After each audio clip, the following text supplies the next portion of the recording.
Zoom is recorded.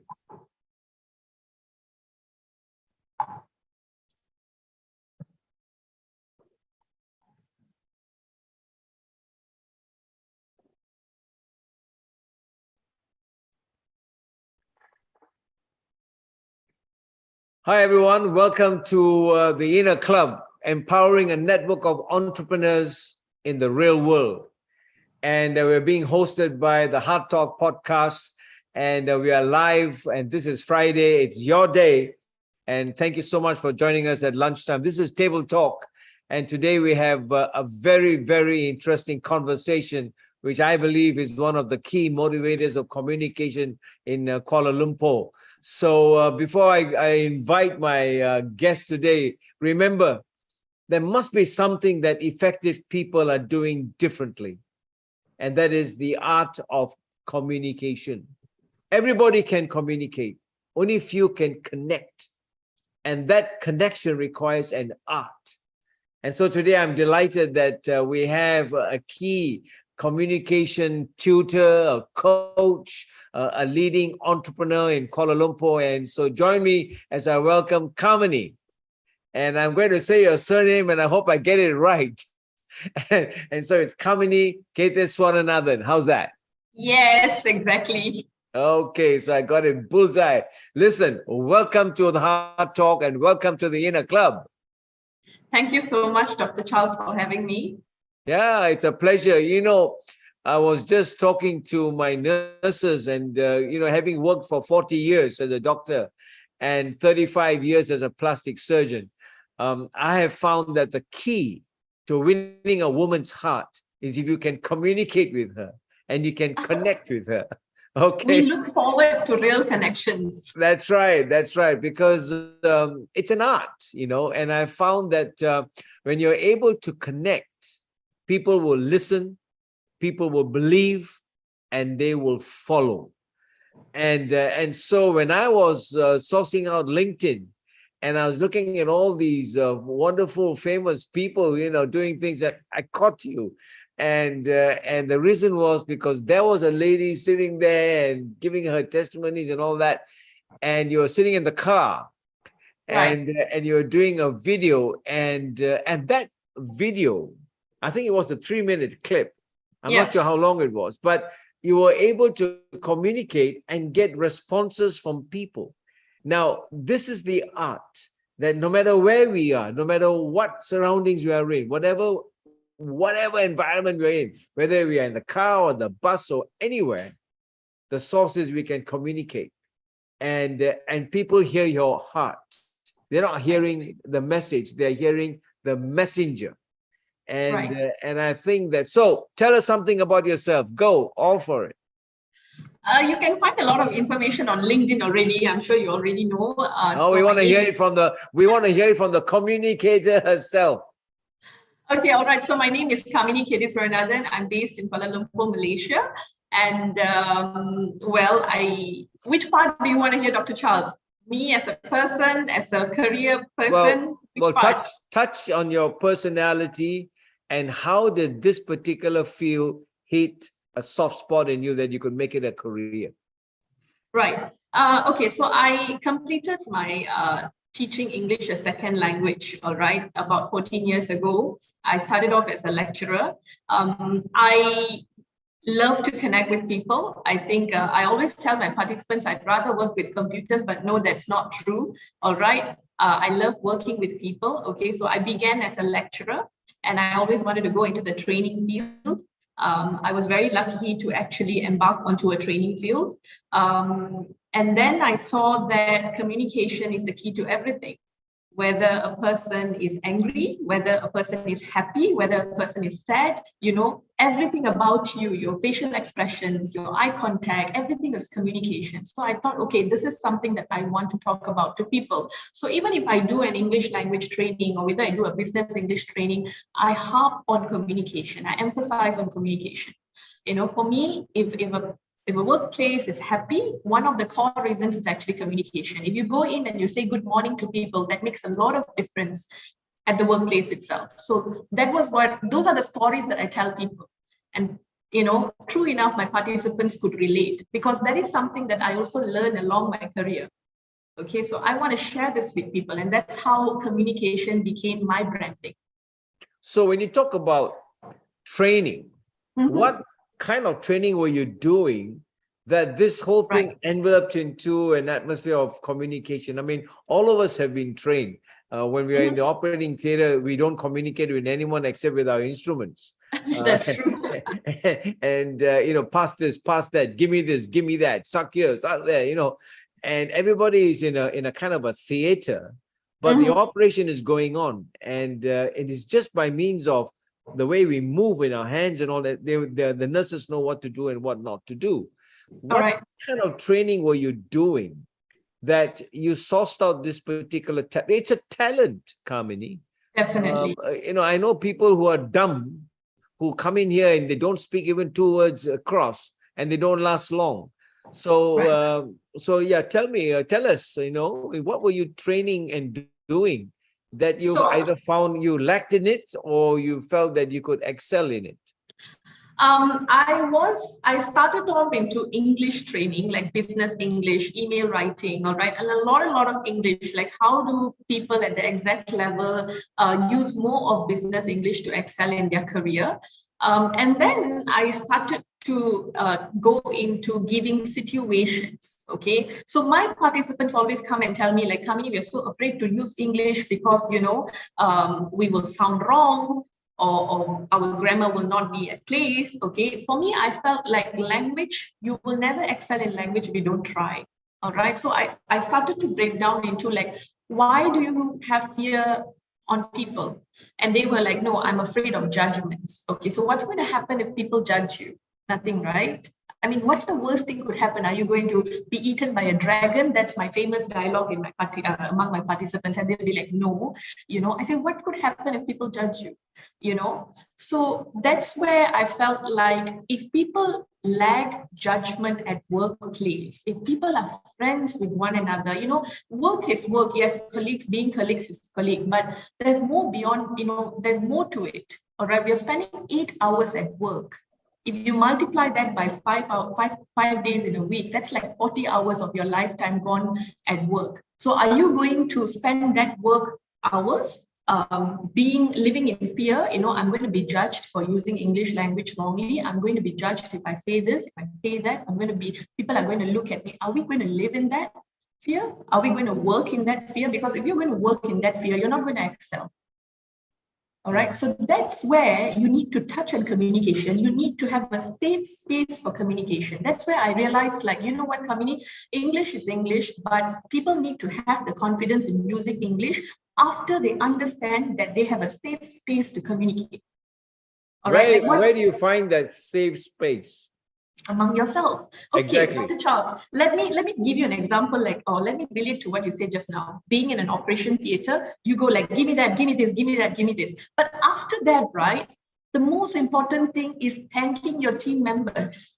Things may have gone wrong, and we learn from that. And your colleagues, your nurses must feel that, okay, I know Dr. Charles is like, he's just a different person in the operation theater, but after that appreciation that they get, that is also one of the keys to communication. I mean, appreciation. And you tell them, you say, look at them and tell them, like, I really thank you guys. I mean, without you, that thing would not have been done. That is communication. So communication is not just words. Yep. It's beyond that. Okay, now let me take you 5 steps back. Okay. Now, would you agree with me that communication, the ability to communicate, starts with the self first, right? So how do you start your day right? Because no one day is the same as the day before. And there's this famous saying that if you're not better today, then what use is there for tomorrow? If you can't get today right. So, for example, you're a communicator, you're a tutor, you got people listening to you. How do you speak to yourself and connect with yourself first before you go out and start communicating and connecting with people outside of you? Right. I think it's a very meaningful question. Okay, and you are not going to believe this, and I don't know if the audience are going to believe me. I had a very similar question, just like a conversation with one of my colleagues, something similar to what you asked. Now, I communicate with myself. I always have one part of myself giving me all the negative points or areas of improvements. I'd rather say areas of improvements, okay? And I have another part saying all the positive things, all right? I believe in check and balance. Today, what you do, have you done the right thing? What are the things that you should not have done? What are the things that you should not repeat tomorrow? You must always reflect on yourself and your actions in a day. What, like journaling? Journaling, but I don't write. I just do, like, it within the mind, all right? So that is where I communicate with myself, all right? You need to know that you are okay, you are good, you're perfect, no matter, how you look, you're just perfect. You need to embrace yourself first. That's how you communicate with yourself. You won't be able to accept others if you don't accept yourself. Even the mistakes and failings, right? I've had mistakes. We all have had mistakes, right? But am I going to do the same mistake again tomorrow, knowing that it's a mistake, knowing that I've hurt someone? Yeah, that's the question that you have to ask to yourself. Okay, so because I know that, on the YouTube, there are a lot of people who are doing so many things happening on the YouTube. And they're finding ways to communicate to the people who are watching YouTube. I can watch a program and suddenly I got an advert coming out. And that person within 2 or 3 minutes is trying to communicate something to me so that I sign up and I learn up. But having worked for 40 years, Kamine, I find that the communication to oneself is the biggest hurdle. It's always you against you. And I find that how I live the day is very much a battle within myself, because so how do you manage the whole day with yourself? I'm sure while you're driving, somebody comes in and cuts in you, and and then you're going to go for a seminar, you're training people. We are humans. We are humans. Right. Dr. Charles, let me give you an analogy, all right? I moved to Johor Bahru. I think I've shared this with you, all right? And I've engaged into a training session, 8 weeks. Okay, so I have 8 sessions in which I had to travel to Klang Valley, all right? So midway of that training, I started questioning myself, like, I'm so tired. Okay, I'm a human. I'm so tired, all right? Am I doing the right thing? Okay, so that's where all my cost analysis, all right, my energy investment, time investment, all this came in. Okay, but at the bottom line, I know I love what I do. And on Wednesday, I had a photo shoot with my participants. Okay, I had a one-to-one session with my participants, asking them feedback on what I can improve. What they told me was like, Kamine, I learned so much. I came into this class fearing I'm going to speak English and I don't know how my trainer is going to judge me. Today, I'm going to walk out of the room knowing that I don't have to be afraid of judgment. That is how I communicate with myself. I evaluate the pros and cons and I tell myself what I'm doing is right. End of the day, you have to know what you are doing is something that you like, you don't like, you're forcing yourself. Okay, you need to evaluate these things. This is where the self-communication comes in. But isn't it also true that when you want to evaluate, the person that is in front of you is the one, the best evaluator, right? I mean, I can walk into the clinic and the girls can look at me and immediately know what kind of frame of mind I'm in. Isn't that always left to the person listening in? Now, the reason why I'm working my way through is talk to us about credibility and communication. That means the person who is communicating has to be somebody who is creditable, isn't it? Walk the talk, so they say. It's so easy to communicate, tell this is the way, these are 5 steps, 4 steps, when they have no steps in their own life at all.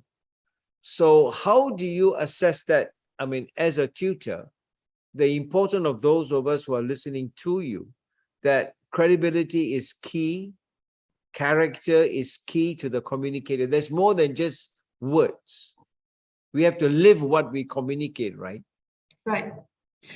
Expand. I often get this request on leadership skills or establishing positive work culture. All right, these are some key areas that my clients come to ask. And Kamini, can you do training on this? I would always emphasize on include modules such as communication and also self-presence. All right, Self self-presence. presence. Okay, so it's not just about the mind presence, okay, it's also a lot about your self presence, okay, how you carry yourself.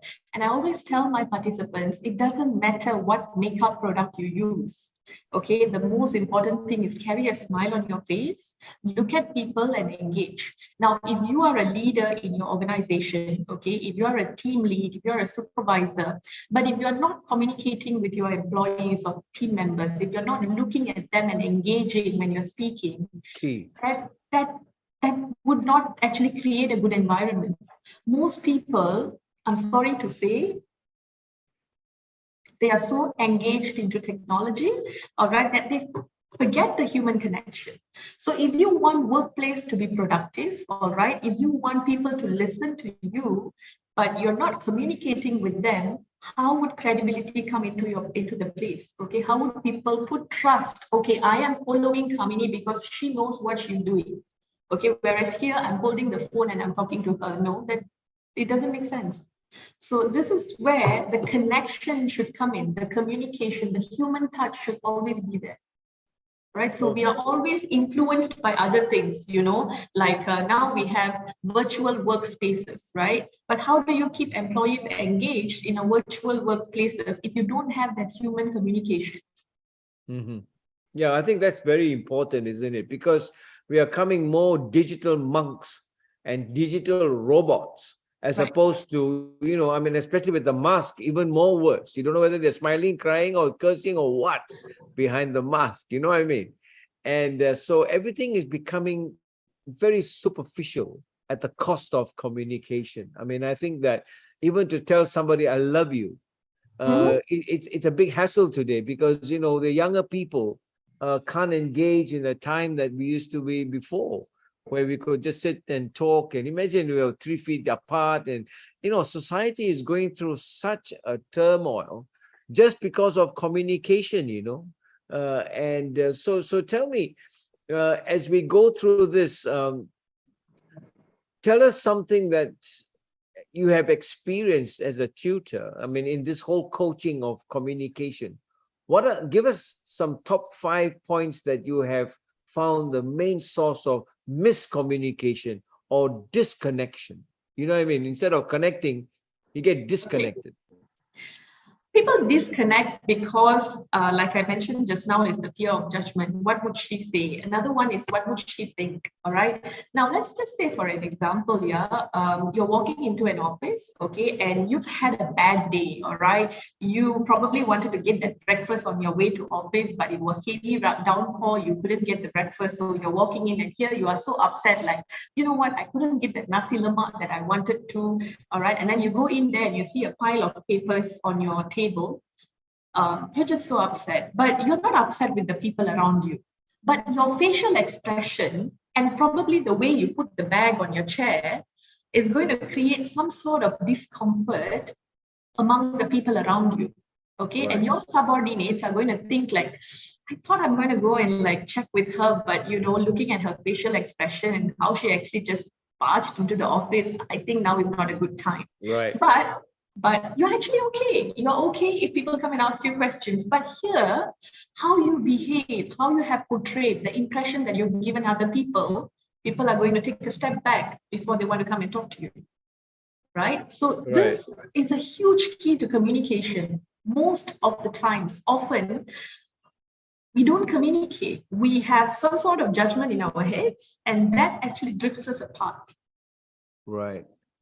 Well, half the time, yeah. My chief producer at the back is doing this to me, to listen carefully,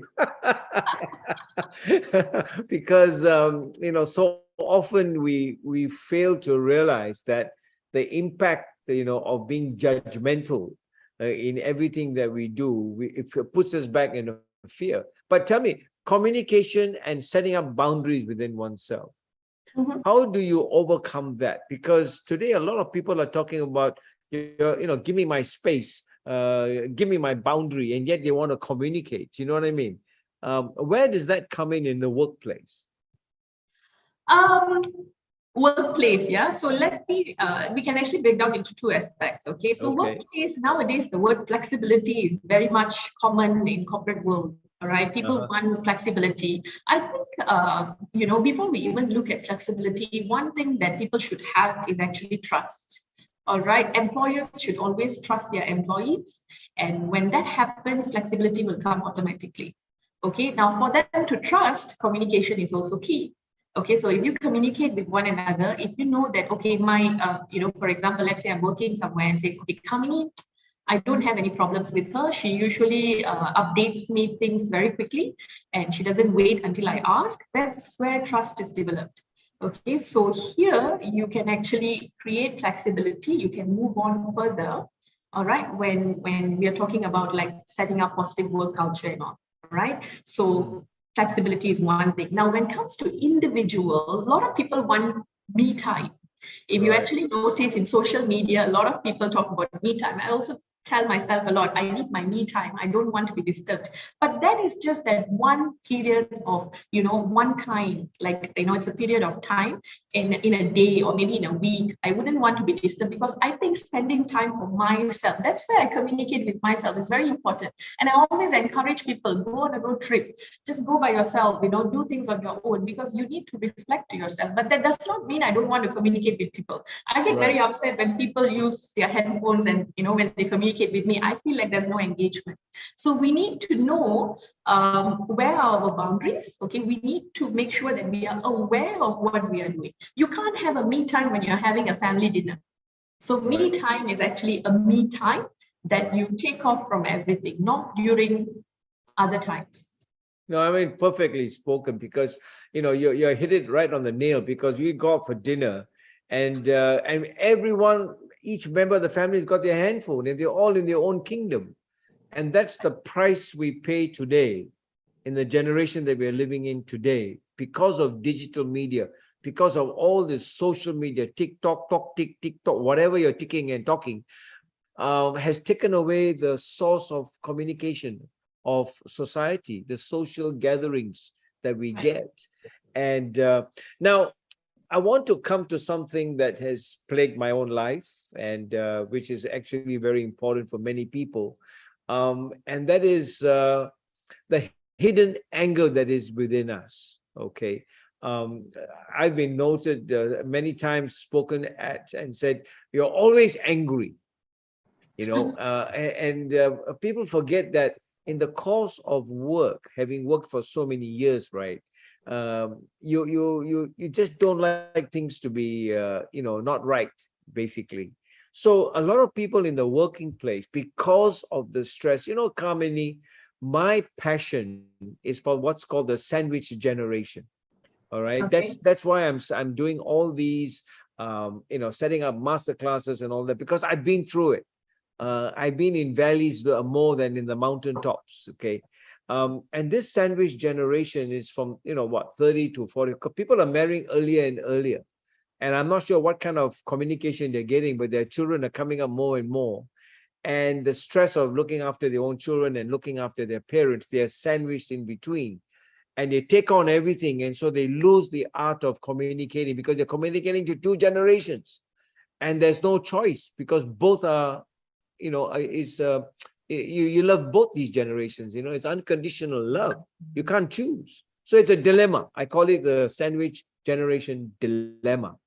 And I think the source and key is communication. I mean, you are right on the right spot at the right time for this particular moment in history, where there's so much of stress. Now tell me, if I have an aptitude to be angry, and if my children were sitting in front of me and they're all doctors, they will say, yeah, he hasn't changed. Okay. So how do you communicate in the working place, marketplace, if there is hidden anger within, there's something is upset and you want to communicate it in a very important meeting? How do you handle it yourself? I'm sure there are moments where you have been angry or upset about something, and then you're going to give a talk. on communication. How do you handle that personally? And then give us some tips, and so that we can, live it out. As they say, the best communicator is the one who lives it out. Okay. Now you've said a line that I wanted to say something, but after hearing your last line, I'm like thinking if I should really share this. Well, go ahead. This is hard talk. Okay, I am no angel. I'm a human, all right? But how I manage anger has actually changed a lot over time, all right? I have to say that I understood that not every one of them can think like me. So I have two people who I'm working with, all right? And I have an objective. I would actually give them the objective, and I don't go and micromanage them and say whatever process that you want to use, you use. I don't micromanage, all right? That is very, very important, because I think a lot of, sorry to say, but the culture is like a lot of employers actually micromanage, all right? Now, yes, they upset me at times, all right? But I understood that they may have a point, all right? And another thing is, if you are angry, if you're very angry, the least that we could do is actually not say anything and express to them, say, you know what, I'm not in the right state of mind, just give me some time. Because I'm a big believer of once you say the words, you can't go and pick up those words. Absolutely. Saying in every language. You're telling me, I mean, once the words go out, it's sharper than a double-edged sword. But and another thing also is your facial expression. I mean, try to remain neutral. Do not show your anger, because we have no idea what battle the other person is going through. Right. All right. Yesterday, I lost a business. All right. I lost a client, and it was not going anywhere. The project, I already know that something was not right. Okay. I was very angry. I was very upset. And there was my mother. She was telling me, you haven't taken the clothes, you haven't done that, you haven't done this. And I just told myself, never mind. Your mother doesn't know what you're going through, Kamine. Relax, calm down. So I just told her, Mom, just give me a minute. I went into the room. I was very sad. I had tears in me, but it's fine. I couldn't blame her. Okay. And that's when my husband called and he was like, are you okay? I said, I'm not okay. And he was like, where's your mom? My mom is there. I had to distance myself from her, all right? Because I don't want to show my emotions to other people. I was angry at that time, and I was angry at myself. Okay, I felt like as if I didn't do anything. But what difference would it make if I show my anger to other people? We are only going to spoil our relationship with another person. Like I told you all just now, right? In a day, we spend 8 to 9 hours at work. Are we going to go angrily every day? Don't everybody have bills to pay? All right. So end of the day, it boils back to yourself. If you can't manage the situation, we have to learn how to manage ourselves. Mm-hmm. Right. All right. And we have to be always aware on what kind of emotions or facial expressions or body language that we are emitting outside. That is really very important, Charles. And how do you give us some tools that you have personally used? I know that, I'm the founder of the Asia Pacific consultation on mindfulness, marketplace mindfulness. And it taught me a lot personally that you need to be mindful about in the present, you see, where you are right now. And how do you manage that mindfully? And it's an art. I think all these tools are an art of how to really take time off, like tee up, and just go out and take a breath and all that. How is that? Is that one of the ways that you kind of like horse up and power up? Okay, I'm not going to say I'm 100% mindful like at everything at all times. No, we are all humans. Again, I go back to the baseline. We are humans. We have our minds would be actually wandering around. Okay, I always ask this to my participants as well, guys.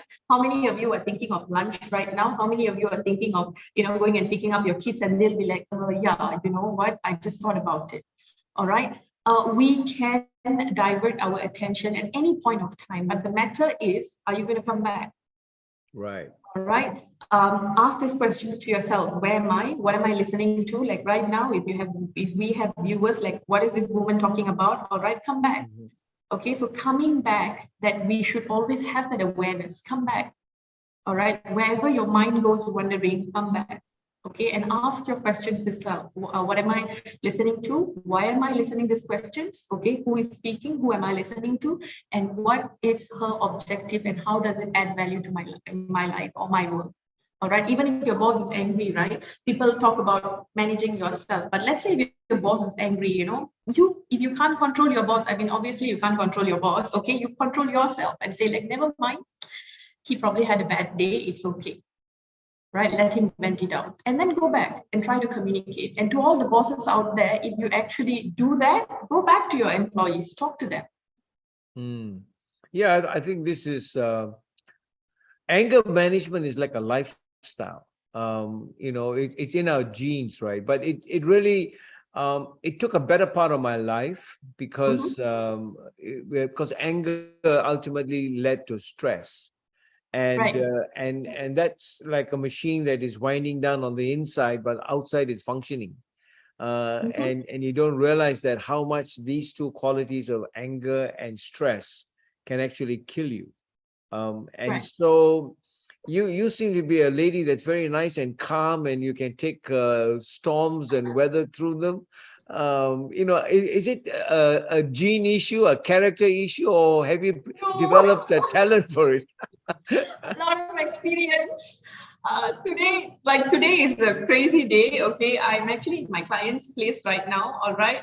And then there was my husband. He called me and said, like, Kami, I want to know what time can I book the flight? I was, my emotions were shooting high. I said, look, it's a busy day. Why not you manage your own flight booking? And I hung up. Right? Because if I continue to talk, then I'm probably going to channel the stress that I'm going through to him. Okay, so you have to know where to cut. You have to know when to show your anger and when not to show your anger. And Dr. Charles, I'm not perfect, but Nobody I have is. this one person, okay, probably is my better half. Okay, he's the only one who is actually, he knows all my emotions. But other than that, I don't let out anger to anybody. I mean, like, what's the point? Yeah, sure. In fact, I've got it written down here. And this is the words from, John Maxwell. He says, to be human is to mess up. To connect, you must fess up. And Right. that means you must admit to your mistakes and shut down. Now, I tell you, the other thing that is very practical is coming back to communication. Now, coming back to thought, okay, I get messages from my own staff. They think on something and they text all broken English, broken messages. They can't communicate, even in straight lines. So how important is the thought pattern before you communicate it out through words or actions? Tell us that play. How important is the thinking process in order to be able to communicate? You talked about fear, which can be a mind block, and that can affect the way you communicate because of judgment. And even how is there a link between your thinking mindset and the way you communicate, and ultimately how it comes out in either written or spoken language?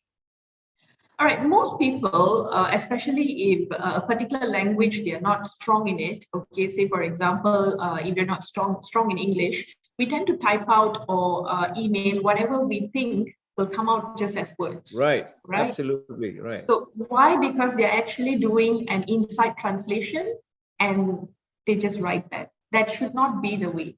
Okay, so I always tell my participants to space out, put it in point forms, go back to the 5 basic questions like what are you writing for and what do you actually want to tell? Okay, if there's any time frame or if there's venue, put it in point forms. This is very important. All right. And if I see anyone who is not doing well in English, I always give them tips. Like, when it comes to communication, why not you go and brush up on your communication and give them a time? All right. Yes, you're very right. I mean, anything that they think comes out as words. That should not be the way.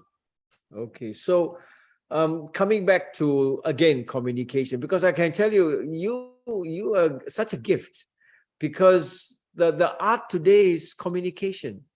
And in fact, in UK right now, they're contending for who's going to be the next prime minister. And there are 2 contenders. And it's amazing how they are trying to communicate what they have in their mind to the people at large, to the party at large. And the best communicator is the one who's going to be chosen, you know. So as we wind up, we talked about anger, we talked about stress. Let's come back to stress for a little bit more. How do you handle stress when you're communicating as a tutor to your people in your training sessions? How important is stress management, which is important? I go through stress before training because I want to make sure everything is perfect. All right. During training, I enjoy, but there would be some times when I reflect onto, or maybe let's say if participants are not up to my expectations, I think you have to identify why they are sitting there. I mean, they're sitting there as your participant, all right, to learn from you. So give them the best. So similarly goes to work. All right, or similarly goes to family members. Okay, your family member may be good at something and you may not be good at that. For example, your wife may be good at financial and you may be good at more on that like organization part. All right, so if they don't understand something, accept that. All right, and feed them the knowledge. You are there for a reason. I think if every one of us can actually identify the purpose, right? Like, why am I sitting here? Why am I even talking to some people? It's because you are the subject matter expert in that area. So if you can understand that, then you can communicate better. And to be misunderstood, I think that a lot of damage has been done because you actually mean well, but you have communicated a message that has been misunderstood. Right. And that can have consequences, you see. Right. And I find that sometimes it's hard for one to rewind and replay. Because you actually meant well. I mean, you know, it's one of the aspects and the art of communication. I meant well, but it was taken in a totally different way, and you end up paying the consequences of that. True and true. True, very true, very true. And Dr. Charles, I think one way to actually avoid this from happening is actually asking them back and telling to them, like, for example, if let's say I'm talking to a friend and she comes and tell me, you know, a long story, and I tell her back my opinion, okay, and I see some sort of changes on her facial expressions, and I would go like, you know what, okay, tell me what's in your mind, talk it out, tell them, you know what, this is what I meant, the reason why I told this is because of you, okay. And Dr. Charles, we can't go out there expecting every one of us to follow what we say. Right. If you know what you're saying is valid, is the truth, it's the fact, and you're telling it for their own benefit, then that's our limit. You know, we can't change them to do what we want. Goodness for them. No, we can't do that. So we should also know our boundaries and our limits when we're communicating with others. Right. I mean, this is well said, because at the end of the day, I've found, at least in my journey, that to be misunderstood because of wrong communication can be consequentially dangerous. And you can lose friends, you can lose, you know, loved ones, you can lose, you know, if you're wrongly got onto the wrong platter. Yeah, I was about to say this also. I think along my journey, I have also lost my friendship, and also some family members may not be aligned with me. All right, maybe we have different mindsets, but that's okay because I meant well. I can advise for their wellness, all right, but I can't expect them to do it because end of the day, it's their journey. Yes. All right. So tell me, is one born a good communicator? It's a skill. There you go. Okay. It's a skill that you can learn, enhance, and implement if you want to. It's a choice that you have. Right. And it's a skill it's a tool, right? It's a skill that you can learn. You can learn. You can definitely learn. You can definitely implement. All right. And if I have one thing to say on how to be a better communicator is engage with your audience. All right. Use real life examples. Use your examples. You don't have to talk about, you know, leaders of other countries. All right. Talk about the leaders in your community. Talk about yourself. People will be able to relate better. And you know, the other thing that I found in you know, just talking about us, you know, living and working in the working environment, if you cannot change a situation, you end up changing yourself first. Right. Because I'm sure in your workplace, there are many situations where you can't change because you're working, you entered into a client's office. You can't change the environment around you. but you can change yourself and how you adapt and how you communicate while you are there, right? Can you just end up by that point of how important it is that when we reach a situation where stress, anger, all the emotions that fill up a human life, we can't change, but we have to end up changing ourselves. Okay. How do you adapt to that? And as a tutor, I mean, you're tutoring us on how to be better communicators to ourselves first, and then to others, right?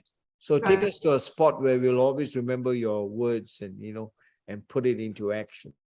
I think what you asked is actually a very valid question, Dr. Charles. All right. I think humans, we always have a choice. All right. If you take my journey, for 2 years, I was lecturing somewhere. For 9 years, I was attached with a training organization. Okay. And at one point, I realized that the stress that I was going through was not worth it. Okay, so I moved on. And after moving on also, I realized that there are some clients who's very worth working with, and there are some people who I don't want to work with. Okay, so it's a choice that we make. All right, so whether I can always work with people who I feel I don't want to work with, because end of the day, I still get the money. All right, but that's not what I want. I don't want that stress. Okay, so you can choose whether you want to go through this stress and end of the day be able to pay your bills, or you don't want to go through the stress. Okay, you want to move to a different working place. Maybe they have a better culture. I'm not sure. But for me, I believe that if you have that credibility, the ability, you have a choice in life. And always, always, always build yourself to a level where you have choices in life. Right. Well, that's well said and well spoken. And talking about choices, we have the gift of choosing, but we don't have the gift of the consequences of what we choose. Right. Because at the end of the day, we are still answerable to those consequences. Oh dear Lord, I love this question. And let me tell you this, the word, okay, accountability. Be accountable for your actions. No matter what happens, all right, like today, I'm on my own. It's been 5 years now, all right. There are times that my payment comes in on time. There are times that I will be like, oh gosh, when this payment is going to come in. That is a consequences that is from my action. I chose this journey. No complaints. Right. Okay. So what's the road forward for you? Where do you go from here? There might be somebody out there that might want to take a career in communication, because it is the key today. In the 21st century, it's all about communication, and that's a big failure because of language. Like here, in Sabah, I find that everybody speaks in BM, Bahasa Malaysia, right? But English is not their first language. And so when it comes to communication and messages that come in, they're all broken and there's no one sentence that is straight. So what's your journey ahead? Tell if somebody interested in taking this course on communication, what's your next step? Tell us, we'll follow you. I think, this past few days, people have been asking for my profile, all right? And I actually concluded, like, as I was driving here, that the 4 areas that I want to focus on is definitely communication and English language. All right. Apart from that, forming positive work culture and also growth mindset. I think these things are very important as a human. What mindset? Sorry? Growth mindset. Growth mindset. Yeah. Yeah. All right. We need to go. I am a person who believes that if you're born as a human, you're born with all the capabilities in the world. Okay. Whether you want to use it or not, it's up to you. Okay, so, and I don't believe in sitting at one workplace and getting 3,000-4,000 ringgit and complaining, oh, what, this is not enough for me. They are not giving me more. I'm not that kind of a person. For me, growth is very important. That's the key to everything. All right. So when you start growing, you will stop complaining. Yes. Okay, so this would be the areas I think that's a wonderful point. I mean, even at my stage, after working for 40 years, I'm still doing hard talk with you. I'm still learning. I'm still reaching out to where I would have faltered, and someone else has picked up along and found a way out. And I think this is my message to the Sandwich Gen. Those of you who are following us, and even on I see my goodness, this Instagram is still running, and all of y'all are supposed to get on to Hard Talk with Dr. Charles Lee on YouTube. But anyway, I think they're just listening. I hope they can listen to you too. but but it's recorded on Zoom, so you'll be able to get what I'm saying. But Kamini, at the end of the day, when you talk about family and you talk about communication, I think that's the closest network that you develop your skills in communication. Is that the moment a baby is born, you're communicating with the child, and there's so much of the feel and the touch that's involved. And we are paying a cost of that because of the environment we are currently in. This world is fragmented, is disrupted. There's so much of distraction. It's just tearing all of us in different directions. And I think the gift of communicating to one another, that it's a shared journey. It's no more me, myself, and I. It's about how I can share this 1 hour with you and learn from you. I think if we're willing to communicate and learn from each other, that itself is a key to a successful life, isn't it? And so once again, as we wind up this session with you, Kamine, give us some take-home points that we can keep, some nuggets. The essence of whenever you plan on talking about communication, what's number one, number two, and number three? And the reason why I'm asking you is this. In my field, I always talk about one scientist. His name is Robert Boyle. And Robert Boyle was the father of chemistry 350 years ago, Kamini. He wrote a 20-point wish list. All right. And if you Google his name and you type there 20-point wish list, that means he wrote what would science do and could do in the years to come. Number one was the prolongation of life. And number two was the recovery of youth. And both of that, over the last 350 years, people are living longer. And with that, there are more diseases and all that. So there's always a points list in whatever we do, right? So for me, it's prolonged youthfulness as a plastic surgeon. So for you, your take home every time you get onto a spot and it's about communication, give me your top 3 points for us to always remember that these are the key nuggets that you would put in first when you plan your whole presentation or talk or tutoring. What are the top 3 that you have put as your milestones in your own life which matter? I'm still learning also before I tell my points. All right. Number 1 is engage with people. All right. As much Number as one is engagement. All right. Engagement. Okay. All right. No matter how far you grow in technology, no matter how far you go, engage with people. Okay. And no matter how far you go, don't forget the security guards who open the doors for you. All right. Don't forget the toll gate guys. All right. Say a good morning. You make your day. Okay. Never have a fear of judgment. It doesn't matter how people want to perceive you. If you are well, they perceive you well and move on. All right. And last but not least is, like I said, every one of us do mistakes, right? And we have moments where we may let our anger out.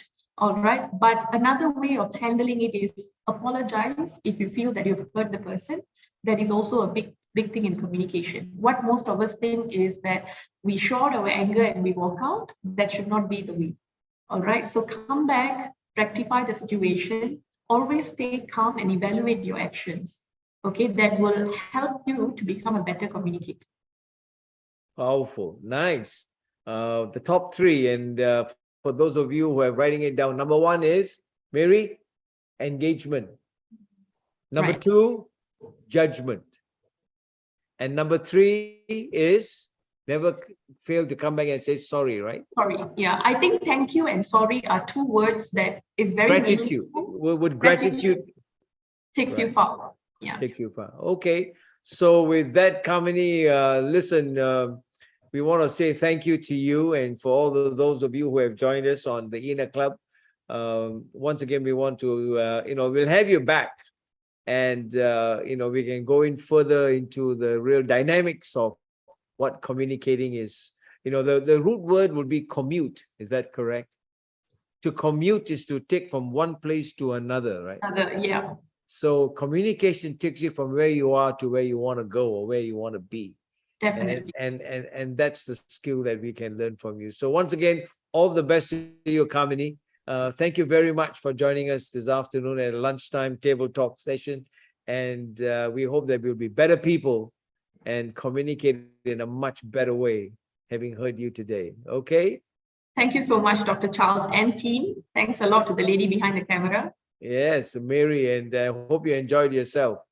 Thank you. Yes, definitely. Okay, Thanks have a lot a good to the day. audience. Thank you. Bye. All right. Bye-bye.